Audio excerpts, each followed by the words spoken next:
Hey guys, I appreciate you tuning in for this episode of the Mental Minute. Today I'm going to be talking specifically about whether or not that you're proactive or are you reactive in terms of your health, and relate it to how your gut plays an important role in that.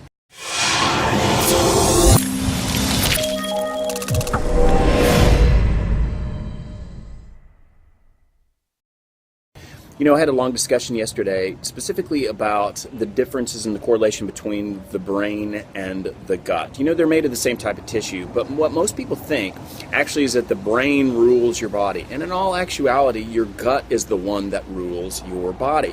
The reason for that is the one that has to digest foods and process foods and eliminates foods. Basically, your brain is just kind of going along for the ride. And what I like to say is that your gut is proactive and your brain is reactive. It's always the one that's saying that I'm hungry or I'm angry or I'm sad, but it's the gut that actually sends those feelings, those emotions to your brain in order for it to interpret that. Just food for thought, folks.